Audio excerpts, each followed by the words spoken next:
வணக்கம். நான் மெய் ஜோதிட ஆலோசகர் கே. கார்த்திகேயன், கள்ளக்குறிச்சியிலிருந்து பேசுகிறேன். இன்றைக்கு நாம் பார்க்க போகும் முக்கிய தலைப்பு திருமண பொருத்தத்தின் இன்றைய நிலை குறித்து தான் நான் பேச போகிறோம். சரி, முதல்ல 100 வருஷத்துக்கு முன்னாடி அப்போ ஜாதகங்கள் யார்கிட்டையும் இல்லை. அப்போது திருமணமானது சொந்தக்காரங்களுக்குள்ளேயே கல்யாணம் பண்ணிகிட்டே இருந்தாங்க. வெளிச்சொந்தங்களும் உள்ளே வர வேண்டும், வெளிச்சொந்தங்களும் அறிமுகமாக வேண்டும், வெளிச்சொந்தங்கள் மூலம் திருமண உறவு மேம்பட வேண்டும், சொந்தங்களுக்கு திருமணம் நடக்க வேண்டும் என்று நல்ல எண்ணத்தில் நட்சத்திரத்தின் அடிப்படையில் இல்லாமல் பெயரின் அடிப்படையில் நாங்கள் வந்து கண்டுபிடித்தது, நாங்கள் உருவாக்கியது தான் 10 பொருத்தம். இதுக்கு பேர் தான் 10 பொருத்தம். அப்போ தின பொருத்தம், கண பொருத்தம், யோனி பொருத்தம், ராசி பொருத்தம், ராசி அதிபதி பொருத்தம், ரஜி பொருத்தம், வேதை பொருத்தம், மங்கள பொருத்தம், யோனி பொருத்தம் என்று நாங்கள் 10 பொருத்தத்தை உருவாக்கியது. வெளிச்சொந்தங்களும் திருமணத்தில் இணைய வேண்டும். அதாவது இரத்த சம்பந்த உறவுகளே இல்லாமல் வெளிச்சொந்தங்களும் திருமணத்தில் இணைய வேண்டும் என்ற நல்ல எண்ணத்தில் உருவாக்கப்பட்டதுக்கு பேருதான் 10 பொருத்தம்.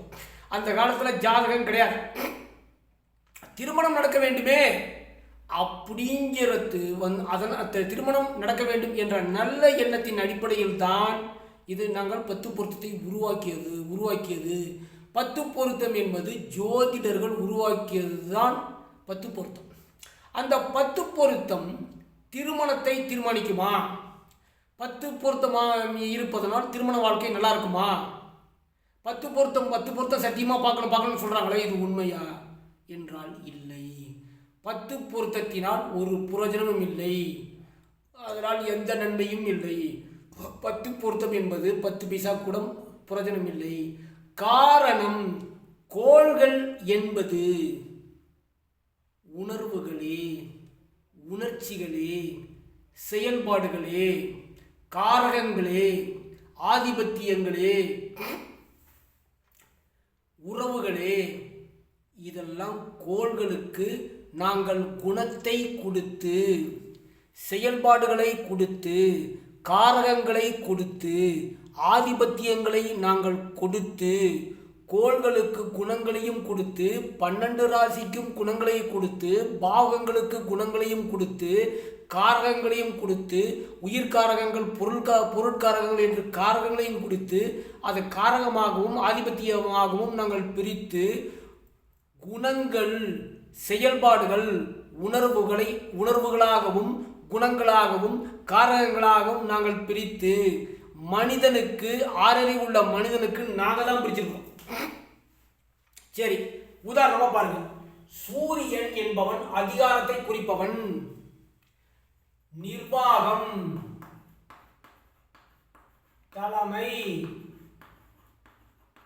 இதெல்லாம் சூரியனோட. சந்திரன் அன்பு, பண்பு, பாசம், நேசம். இது சந்திரனோட குணம். செவ்வாயோட குணம் சகோதரம், ரத்தம், வீரம், வேகம், கோபம். செவ்வாயோட குணம். புதனோட குணம் அறிவாளி, புத்திசாலி, காமெடி, திறமைசாலி, வியாபாரம், தூதர். இதெல்லாம் புதனுங்க. ஒழுக்கம், நேர்மை, நாணயம், குரு, நீதியறிதல். இதெல்லாம் குருங்க. சுக்கரனுக்கு என்ன பண்ண கொடுத்துருக்கான்? அழகு, இன்பம், ஆடம்பரம், சிரிப்பு, மகிழ்ச்சி. இதெல்லாம் சுக்கரனோட குணங்க. சனியன் சோம்பேறி பைய, ஆயுள், நிதானம், மந்தம், முடவன், குப்பை. இதெல்லாம் சனியனுக்கு குணங்க. ராகு சீட்டிங்கு, நிழல் உலகத்தில் நடக்கும் அத்தனை சம்பவங்களும் மறைந்திருத்தல், தன்னை மறைத்துக் கொள்ளுங்கள், நிழலை நிஜம் என்று நம்பி ஏமாத்துறது பூரா எங்க ஐயா தாங்க. சீட்டிங்கும் எங்க ஐயா தாங்க. எல்லா விதமான ஃப்ராடுகளுக்கும் பெரிய ஃப்ராடுகளுக்கும் தலைவனே எங்க ராகு தாங்க. கேளுங்க. விரக்தி, வேதனை, வெறுப்பு, சலிப்பு, விட்டேத்தி, துறவரம், சாமியாரு, பக்தி, இயல்பான நிலையிலிருந்து இயல்பற்ற நிலைக்கு திசை திருப்பி விடுறது, நல்லா இருக்கிற மனிதர்கள் பூரா பஞ்சத்தில் விடுறது, இதெல்லாம் எங்க ஐயாங்க. கூடுதலான வரக்கூடிய அறிவு கூர்மை, விரிவடைந்த சிந்தனை, அந்த சிந்தனைக்கு ஒரு முடிவே கிடையாதுங்க. இதுதான் கேளுங்க. அது இல்லாத உறவை கொடுத்துட்டோம். தந்தை, தாய், சந்திரனா, சகோதரன், மாமன், நண்பர்கள் புதன், குரு, குழந்தைகள், ஆசிரியர், நீதிபதி, சுக்கிரன் மனைவி, மகள், சனிய மூத்த சகோதரன், ராகு தந்தை வழிபாட்டன், பாட்டன் பாட்டி, கேது தாய் வழி பாட்டன் பாட்டி. அப்ப உயிர்காரகமும் கொடுத்தாச்சு, பொருள்காரகம் கொடுத்தாச்சு, கோள்களுக்கு குணங்களும் கொடுத்தாச்சு, கோள்களுக்கு உணர்வுகளும் கொடுத்தாச்சு, கோள்களோட உணர்ச்சிகள் கோள்களோட செயல்பாடுகளாச்சு, செயல்பாடும் கொடுத்தாச்சு, கோள்களுக்குள்ள தொழிலும் கொடுத்தாச்சு. அப்ப ஒரு ஜாதகம் இதன் அடிப்படையில் தான் இயங்குகிறது. ஒரு ஜாதகம் என்பது ஒரு தனி மனிதனின் எதிர்காலத்தை பற்றி சொல்வதுதான் ஜாதகம். அப்ப கோள்களுக்கு உணர்வுகளை கொடுத்து விட்டோம், உணர்ச்சிகளை கொடுத்து விட்டோம், உணர்வு காரகங்களை கொடுத்து விட்டோம், பாவங்களுக்கு எல்லாமே கொடுத்தாச்சு. இதன் அடிப்படையில் தான் இயங்கவே முடியும். இதன் அடிப்படையில் தான் குணங்களை தீர்மானிக்கப்படுகிறது. இப்ப கணவனோ மனைவியோ 10 பொருத்தம் என்பது 10 பைசாக்கு பிரயோஜனம் இல்லை. அப்ப என்னோட உணர்வுகளோடும் ஆணின் உணர்வுகளோடு திருமணம் செய்ய போகும் ஆணின் உணர்வுகளோடு திருமண பந்தத்தில் இணையும் பெண்ணின் உணர்வுகளோடு ஒத்துப்போகுமா? என்னுடைய குணங்கள் அந்த பெண்ணின் குணங்களோடு ஒத்துப்போகுமா? 2 பேரும் சரிசமமாக இருப்போமா? இல்லை ஒருவர் சண்டை போட்டுக் கொள்வோமா? இப்படி என்று தெரிந்து கொள்வதற்கு, அறிந்து கொள்வதற்கு, புரிந்து கொள்வதற்கு பேரு தான் பொருத்தம். என்னோட உணர்வுகளுக்கும் என்னோட செயல்பாடுகளுக்கும் என்னோட உணர்ச்சிகளுக்கும் என்னுடைய மனைவி இணைந்து பயணிப்பார்களா? நான் மனைவியை மதிக்கக்கூடியவனா? மனைவியானவள் கணவன் என்னை மதிப்பானா?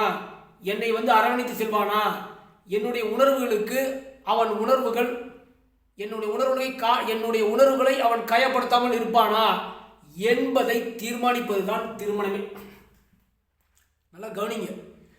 திருமணம் என்பது இரு மனங்களும் இணைவது, இரு மனங்களின் உணர்வுகளும் இணைவது, இரு மனங்களின் உணர்ச்சிகளும் இணைவது, இரு மனங்களின் செயல்பாடுகளும் ஒன்றோடு ஒன்று இணைவது. இதற்கு பேருதான் திருமணம்.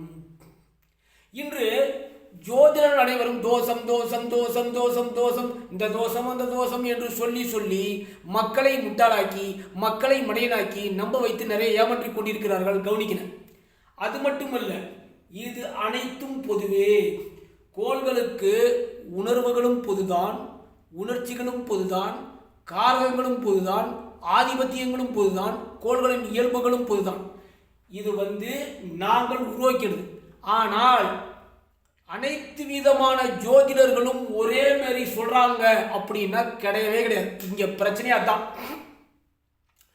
ஒன்றும் அறியாத நூல்களை படித்துவிட்டு இன்றைக்கு படித்து நாளைக்கு நான் ஜோதிடனாக போகிறேன் என்று சொல்லி 4 நாள் படித்து உடனே நான் பண்டிதன் என்று பெயரை போட்டுக்கொண்டு நான் ஜோதிட பூசணம், ஜோதிட வித்யாபதி என்று பெயரை போட்டுக்கொண்டு ஒன்றுமே படிக்காத, ஒன்றுமே ஆய்வு செய்யாதவன்லாம் நான் ஜோதிடன் என்று வந்ததுனால வேண. இது இல்லாமல் 6 மாதத்தில் நான் ஜோதிடத்தை கற்றுத்தருகிறேன், 1 வருடத்தில் ஜோதிடத்தை கற்றுத்தருகிறேன், நாளில் ஜோதிடத்தை கற்றுத்தருகிறேன் என்று புதுசாக சில முட்டாள்கள், சில கூமுட்டைகள் கிளம்பி வந்ததனால் ஜோதிடத்திற்கு இந்த நிலை.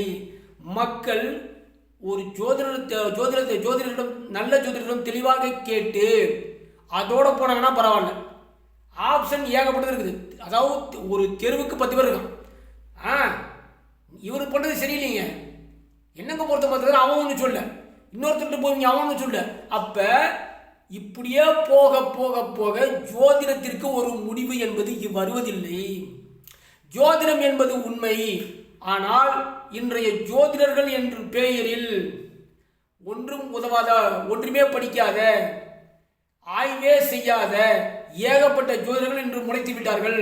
எப்படி முளைக்கிறாங்க? டிஎன்ஏங்கிற பேரில், கிறிஸ்தவ அதாவது அச்சலக்கண பദ്ധதிங்கிற பேரில், இன்னும் சொல்ல போனால் என்னென்னமோ பேர். அடிப்படை போதுங்க, அடிப்படை குணங்கள் போதும். இவனை மாற்ற முடியாது. இந்த குணம் தான் இவங்களுக்கு. 9 கோள்களுக்கு 9 குணங்கள் கொடுத்துட்டோம், 9 கோள்களுக்கு காரகத்துவங்கள் கொடுத்துட்டோம், 9 கோள்களுக்கு ஆதிபத்தியம் கொடுத்துக்கிட்டோம், 9 கோள்களுக்கு தொழில் கொடுத்தாச்சு. இதன் அடிப்படையில் தான் அவன் இயங்குவான். 12 ராசிக்கு 12 குணம் கொடுத்தாச்சு. செவ்வாய்க்கு 2 ஆணு பொண்ணு, சூரியனுக்கு சந்திரனுக்கு 1, புதனுக்கு ஆணு பொண்ணு, குருவுக்கு ஆண் ராசி பொன் ராசி, சுக்கரனுக்கு ஆண் ராசி பொன் ராசி, சனிக்கு ஆண் ராசி பொன் ராசி, ஆண் பெண் கொடுத்துட்டுமே. எப்படி? இதுதான் இன்றைய ஜோதிடர்களிடம் பிரச்சனை. எதை சொல்ல வேண்டுமோ அதை விட்டுவிட்டு எதையெல்லாம் சொல்லக்கூடாதோ அதை அனைத்தும் சொல்லி அவர்களை முட்டாளாக்கி மடையனாக்கி ஏமாற்றி கொண்டிருக்கிறார்கள்.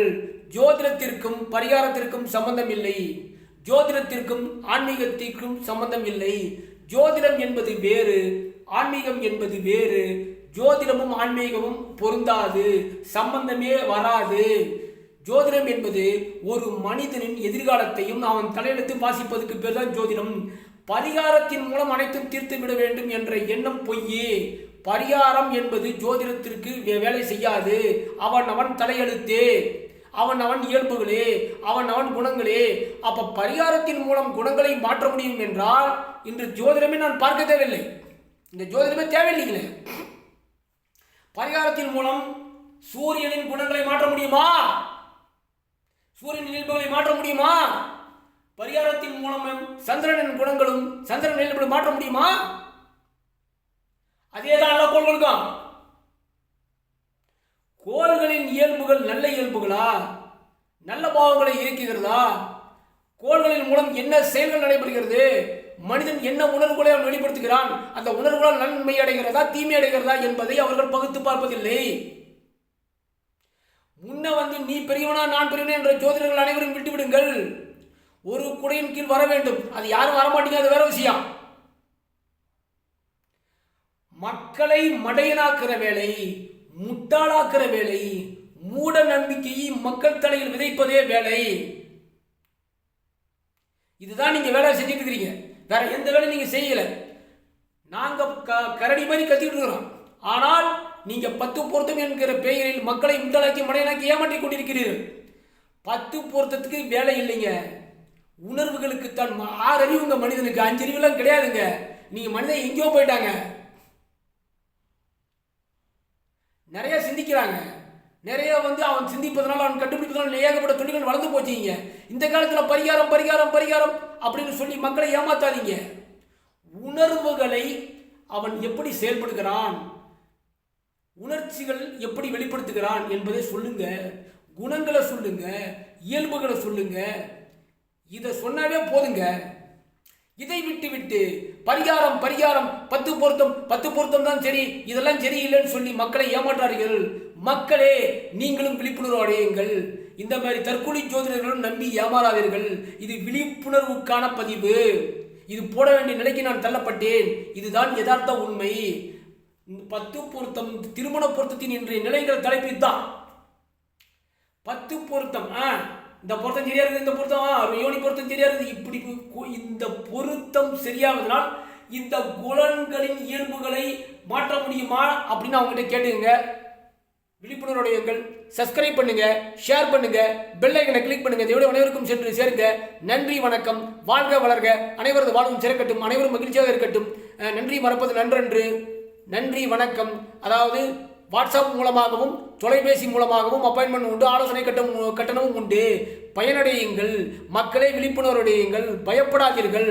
நன்றி, வணக்கம்.